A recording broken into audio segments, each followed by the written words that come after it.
ಬಂಟ್ವಾಳ ತಾಲೂಕಿನ ಇರುವತ್ತೂರು ಪ್ರದವು ಶ್ರೀ ಶಾರದೋತ್ಸವ ಸೇವಾ ಸಮಿತಿ ವತಿಯಿಂದ ಮಂಗಳೂರು ಕೆಎಂಸಿ ಆಸ್ಪತ್ರೆ ಸಹಯೋಗದಲ್ಲಿ ವಿವಿಧ ಸಂಘ ಸಂಸ್ಥೆಗಳ ಸಹಕಾರದಲ್ಲಿ ರಕ್ತದಾನ ಶಿಬಿರ ಮೂಡುಪಡುಕೋಡಿ ಸರಕಾರಿ ಹಿರಿಯ ಪ್ರಾಥಮಿಕ ಶಾಲಾ ವಠಾರದಲ್ಲಿ ನಡೆಯಿತು.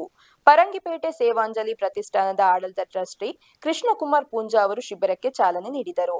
ಶ್ರೀ ಕ್ಷೇತ್ರ ಧರ್ಮಸ್ಥಳ ಗ್ರಾಮಾಭಿವೃದ್ಧಿ ಯೋಜನೆ ಬಿಸಿ ಟ್ರಸ್ಟ್ ಬಂಟ್ವಾಳ ತಾಲೂಕಿನ ಯೋಜನಾಧಿಕಾರಿ ಜಯನಂದ ಪಿ ಅವರು ಅಧ್ಯಕ್ಷತೆ ವಹಿಸಿದ್ದರು. ದಿನಕ್ಕೆ 600 ರಿಂದ 700 ಬಾಟಲ್ ಯೂನಿಟ್ ರಕ್ತ ಬೇಕಾಗ್ತದೆ. ರಕ್ತ ಯಾವಾಗ ನೋಡಿದ್ರು ಮಂಗಳೂರಲ್ಲಿ ಶಾರ್ಟೇಜ್ ಇರುತ್ತೆ, ಅಷ್ಟು ಒದ್ದಾಡ್ತಾ ಇದ್ದಾರೆ.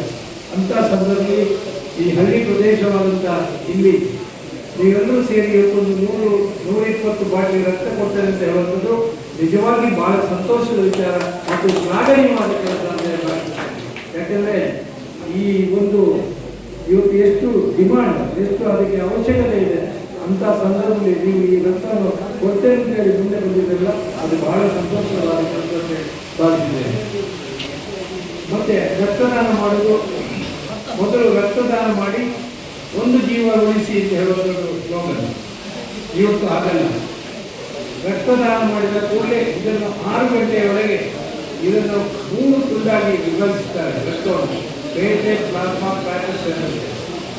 ಅದು 3 ರೋಗಿಗಳಿಗೆ ಯಾವುದು ಅವಶ್ಯಕತೆ ಇದೆ ಕೊಡಲಿಕ್ಕಾಗ್ತದೆ ಮತ್ತು ಅದನ್ನು ಮುಂದುವರಿಸಲು ಬೇರೆ ಕಂಟೆನ್ಸ್ ಮಾಡಲಿಕ್ಕಾಗ್ತದೆ. ಆದರೆ ಸಾಮಾನ್ಯವಾಗಿ ರಕ್ತವನ್ನು 3 ವಿಭಜನೆ ಮಾಡಿ 3 ರೋಗಿಗಳಿಗೆ ಕಾಮನ್ ಆಗಿ ಕೊಡ್ತಾರೆ. ಆದ ಕಾರಣ ನೀವು ಇವತ್ತು ರಕ್ತದಾನ ಮಾಡುವ ಮುಖಾಂತರ, ಒಂದು ರಕ್ತದಾನ ಮಾಡುವ ಮುಖಾಂತರ 3 ಜೀವಕ್ಕೆ ರಕ್ಷಣೆ ಕೊಡುವಂತ, ಉಳಿಸುವಂತ ಕೆಲಸ ನಿಮ್ಮಿಂದ ಆಗ್ತದೆ. ಇದು ಪವಿತ್ರವಾದ ಕೆಲಸ ಅಂತ ಹೇಳಿ ಮಾಡ್ತದೆ. ಯಾರು ಕೂಡ ಹೆಂಗಸರಾದ್ರೆ 12.5 ಹೆಮೋಗ್ಲೋಬಿನ್ ಇದ್ದವರು ಮಾತ್ರ ತೆಗಿತಾರೆ, ಇಲ್ಲದಿದ್ದು ತೆಗೆಯುವುದಿಲ್ಲ. ಗಂಡಸರಿಗೆ ಯೂಶುವಲಿ ಆಗಿ ಇರ್ತದೆ. ಆದ ಕಾರಣ ಇದನ್ನು ನೋಡಿಕೊಂಡು ಪ್ರತಿಯೊಬ್ಬರು ಇವತ್ತು ಬಂದವರು ರಕ್ತದಾನ ಮಾಡಬೇಕು. 3 ತಿಂಗಳ ರಕ್ತದಾನ ಮಾಡಬಹುದು. 3 ತಿಂಗಳಿಗಿಂತ ಮೊದಲು ರಕ್ತದಾನ ಮಾಡಬಾರದು.